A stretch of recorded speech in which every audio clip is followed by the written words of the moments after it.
Semua manusia ternyata diam-diam pergi ke dunia lain tanpa memberitahuku. Dan aku ditinggalkan sendirian di bumi selama 1000 tahun. Dalam 1000 tahun ini, aku bertekad untuk menjadi kuat. Aku mempelajari sendiri semua seni bela diri yang dikuasai manusia saat ini.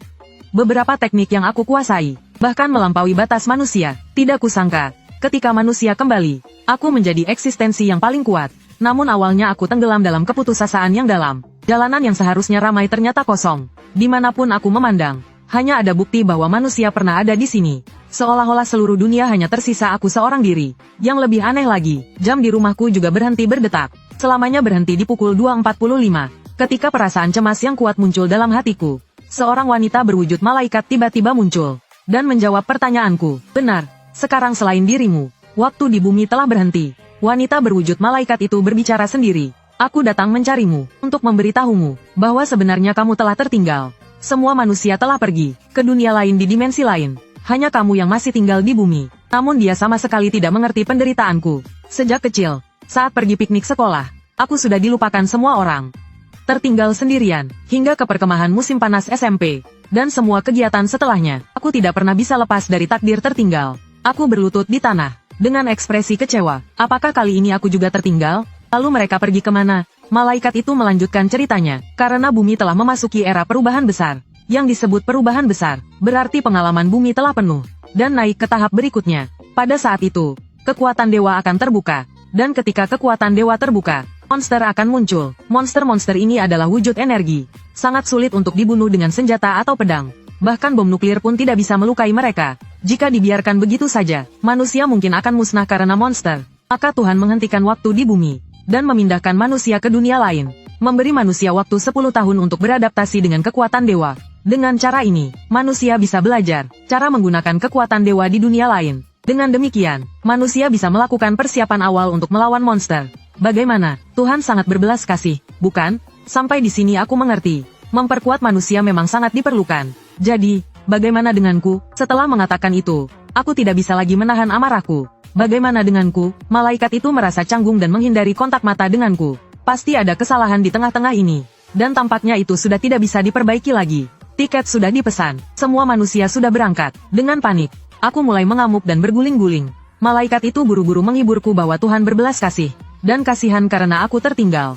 Sudah diputuskan aku akan diberi kompensasi. Masih ada waktu 10 tahun sebelum manusia kembali. Aku akan disediakan makanan. Aku hanya perlu bertahan selama 10 tahun ini, untuk mempersiapkan perubahan besar yang akan datang. Aku diminta memanfaatkan waktu ini untuk melatih tubuhku. Bagaimana menurutmu? Tapi aku masih bertanya dengan penuh keraguan. Namun meski perubahan besar datang, aku tetap tidak bisa mengendalikan kekuatan dewa, kan?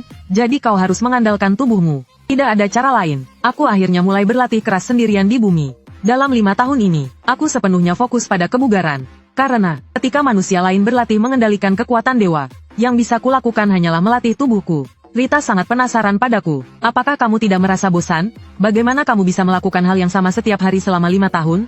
Aku merasa ini adalah hal yang harus kulakukan. 5 tahun latihan tanpa henti ini membuatku memiliki banyak otot. Malaikat Rita adalah satu-satunya orang yang bisa kuajak bicara. Dia selalu menyiapkan makanan 3 kali sehari untukku. Masakan Rita bahkan lebih enak daripada masakan ibuku.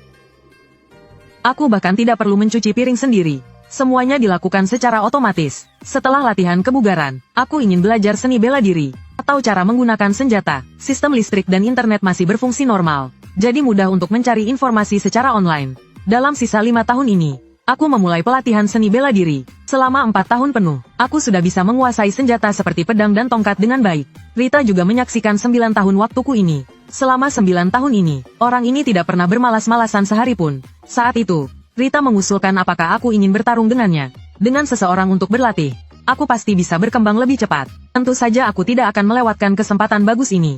Dengan amarah selama 9 tahun, aku melayangkan pukulan ke arah Rita. Namun Rita membalas dengan pukulan yang membuatku melayang ke matahari. Saat itu aku baru menyadari, ternyata Rita adalah malaikat yang lahir untuk bertarung. Jadi aku dihajar oleh Rita selama 1 tahun lagi. Waktu berlalu dengan cepat. 10 tahun penuh ini berlalu dengan sangat cepat. Aku akhirnya bisa kembali ke kehidupan normal. Namun yang menyedihkan adalah, aku dan Rita harus berpisah. Dengan begitu, aku mulai menunggu kembalinya manusia. Rita juga menyelesaikan misinya dan bersiap untuk pergi. Namun setelah menunggu 2,5 jam, manusia belum juga kembali. Rita juga tampak bingung. Aku marah dan meminta Rita memberikan penjelasan. Rita mengatakan mungkin ada pergeseran sumbu dunia. Yang berarti, aku, si bodoh besar ini, harus menunggu 10 tahun lagi. 20 tahun. Tapi aku tidak putus asa. Aku memutuskan tidak peduli berapa lama aku harus menunggu manusia kembali. Namun waktu berlalu. 10 tahun, 20 tahun, bahkan 50 tahun. Manusia tidak juga kembali. Aku malah menjadi lebih kuat. Rita datang sambil bertepuk tangan. Kamu menjadi sangat kuat. Namun aku terlihat sedih. Setelah 50 tahun, aku bahkan tidak lagi menghitung waktu. Bahkan aku sudah lupa seperti apa wajah ibuku. Rita dengan rasa bersalah mengatakan, maaf. Namun aku menjawab, setelah waktu yang lama berlalu, aku sudah bosan berlatih bela diri. Rita buru-buru mengikuti langkahku, mendorongku untuk tidak menyerah pada harapan. Rita tampak khawatir, apakah setelah waktu yang begitu lama, dia juga merasa putus asa? Namun aku berkata, tidak. Aku memutuskan untuk berlatih bela diri sambil belajar, mengisi waktu untuk memperkaya diri. Akhirnya, kekhawatiran Rita mereda. Sejak saat itu, aku mulai membaca buku sepanjang hari. Awalnya adalah novel modern, kemudian buku-buku tentang bisnis, selanjutnya tentang pengetahuan umum, fisika, dan sejarah. Setelah menyelesaikan seluruh buku di perpustakaan, aku mulai belajar bahasa asing, dan memulai perjalanan keliling dunia, dimulai dari negara H, lalu ke Kekaisaran Negara K, dan seterusnya. Sepanjang perjalanan, aku belajar berbagai bahasa, dan membaca semua buku di seluruh dunia.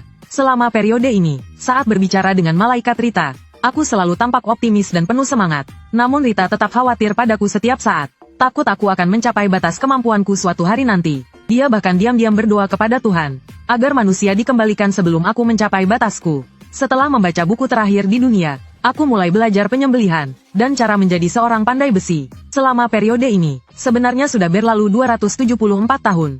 Dan setelah waktu yang tidak diketahui lagi, aku menyelesaikan pelajaran terakhir tentang penyembelihan, yaitu menyembelih paus sperma. Rita sangat mengecam tindakanku ini. Namun setelah itu, aku menemukan bahwa, hal yang paling sulit untuk dipelajari adalah menjadi pandai besi. Aku menempa logam siang dan malam selama 5 tahun penuh, melalui kegagalan dan percobaan berulang kali. Setelah gagal, aku mencoba lagi, hingga akhirnya aku berhasil membuat pedang pertamaku. Namun aku merasa masih ada yang kurang. Namun sebelum aku bisa memikirkan perbaikannya, Rita langsung merebut pedang itu dariku, dan mengejek. Pedang ini bahkan tidak bisa memotong wortel, kan? Namun ketika aku ingin merebutnya kembali, dia berkata ingin menyimpannya sebagai kenang-kenangan. Dengan senyum licik, dia berkata, aku akan berdoa kepada Tuhan. Tidak ada pilihan lain. Aku hanya bisa membiarkannya. Setelah itu, aku mulai dengan pisau pendek, lalu pedang panjang, tombak, kapak, palu, dan lain-lain. Aku membuat semua jenis senjata yang ada di dunia, dan memiliki gudang senjataku sendiri. Setelah itu, 50 tahun lagi berlalu, aku tetap tidak puas dengan karyaku sendiri. Membuatnya berulang kali, hanya berharap suatu hari, aku bisa menciptakan senjata pamungkas yang aku dambakan. Begitulah, setelah 100 tahun lagi menempa, akhirnya aku membuat tombak yang sempurna. Bahkan Rita memuji karyaku tanpa henti. Dia mengatakan ini adalah senjata baja paling sempurna yang pernah dia lihat. Namun setelah kekuatan dewa terbuka, akan ada banyak bahan baru yang muncul. Bahan-bahan yang lebih keras dari baja akan tersedia. Saat itu, kita bisa membuat senjata dengan bahan baru itu. Rita memandang punggungku, dengan ekspresi penuh kagum. Dia benar-benar orang yang tidak pernah menyerah. Sungguh mengagumkan. Setelah itu, setelah aku menguasai teknik penyembelihan dan pandai besi, aku kembali mendalami seni bela diri. Tanpa menyadari berapa lama waktu yang telah berlalu, Rita terkejut melihat aku terus-menerus melatih diriku. Bahkan aku sendirian menyelesaikan evolusi, yang biasanya memakan waktu puluhan generasi manusia. Namun setelah itu, ekspresi Rita menjadi suram. Karena dia telah tertinggal selama ribuan tahun. Manusia suatu hari akan mencapai batas mereka. Lalu apa yang akan terjadi? Kalau saja aku bisa memberinya pengalaman baru. Itu pasti bagus, pikir Rita. Rita tampak sedikit gugup, hal yang belum pernah dia alami. Sekarang hanya tinggal hal itu. Tapi dia tidak berani memikirkannya lebih jauh. Dia memukul boneka di tangannya dengan keras. Aku, seorang malaikat sejati. Bagaimana aku bisa memiliki pikiran seperti itu? Namun setelah itu, Rita kembali dalam pergumulan batin. Tapi tugasku adalah membantunya. Jika aku melakukannya, itu adalah menjalankan perintah Tuhan, bukan karena keinginanku sendiri. Akhirnya, Rita benar-benar memahami segalanya. Jika dia ingin melakukannya, aku pasti tidak akan menolaknya. Namun aku merasa sedikit bingung. Sejak tadi dia melompat-lompat seperti monyet. Aku tidak tahan dan bertanya pada Rita, apa yang sedang dia lakukan? Saat itu, Rita terbang mendekat, menundukkan tubuhnya, berpikir bagaimana cara memulai topik ini denganku. Namun wajahnya semakin dekat denganku. Dan pada saat itu, aku melihat pedang di pinggang Rita mulai bergetar hebat. Bahkan Rita sendiri tidak tahu apa yang sedang terjadi. Pedang itu tiba-tiba terbang keluar dari pinggang Rita dan meluncur lurus ke langit. Rita tampak panik. Dia mengejar pedang itu tanpa ragu. Saat aku khawatir tentang Rita, Aku menyadari, pakaianku berubah menjadi pakaian yang kupakai. Saat waktu berhenti, beberapa benda yang diciptakan selama waktu berhenti mulai memudar. Bumi mulai kembali ke keadaan saat waktu berhenti. Di langit, Rita menggenggam pedang itu erat-erat, berdoa agar Tuhan tidak mengambil pedang itu. Saat itu, Rita juga memperhatikan perubahan di bawahnya. Ternyata perubahan besar tiba-tiba terjadi. Sementara posisi tubuhku juga mulai disesuaikan kembali. Rita berteriak dengan cemas. Tunggu sebentar. Tuhan, kau terlalu kejam. Aku bahkan belum sempat mengucapkan selamat tinggal padanya. Setidaknya biarkan aku membawa pedang ini bersamaku. Sambil memikirkannya, Rita memeluk pedang itu erat-erat. Dengan penuh rasa enggan, dia memandang ke arahku yang pergi. Dalam 1000 tahun ini, kami telah membangun hubungan yang mendalam. Kapan kami bisa bertemu lagi? Setidaknya biarkan aku menciumnya untuk terakhir kalinya. Sementara itu, aku memandang Rita di langit dengan perasaan campur aduk. Mengingat saat pertama kali bertemu dengannya, dia mengatakan dia adalah malaikat, sebuah makhluk yang lebih tinggi. Jika aku juga menjadi makhluk yang lebih tinggi, apakah aku bisa bertemu Rita lagi? Saat kami saling berpamitan melalui tatapan, dunia mulai kembali seperti sebelumnya. Manusia mulai muncul di berbagai tempat di dunia. Tanpa sadar, aku juga berada di tengah kerumunan. Sebuah jendela status muncul di depanku. Semua orang membicarakan level mereka yang diriset. Namun tubuhku yang terlatih, dan keterampilan yang aku kuasai tentu tidak akan hilang. Dan aku mendapat kompensasi sebagai yang tertinggal. Setiap level naik, statusku bertambah 5 poin. Anehnya, di tengah begitu banyak orang, aku seperti orang yang tidak terlihat. Tidak ada yang memperhatikanku sama sekali. Aku menyadari bahwa aku memiliki skill aktif tidak terlihat. Skill itu bahkan aktif secara otomatis. Seolah-olah jika tidak ada yang secara aktif mencariku, mereka tidak akan menyadari keberadaanku. Namun di dalam hatiku, aku merasa bahagia. Sudah lama sekali aku tidak melihat jalanan penuh orang. Sangat menyenangkan.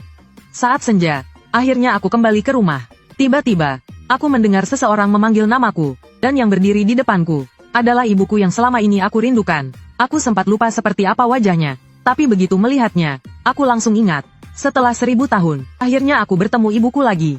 Perasaanku tidak bisa digambarkan dengan kata-kata. Sepertinya semuanya kembali ke jalur yang benar. Langit senja yang indah, aroma makanan yang dimasak, bunyi desis dari penggorengan. Ayah duduk di meja makan sambil membaca koran. Di meja makan, ayah dan ibu membicarakan pengalaman mereka di dunia lain.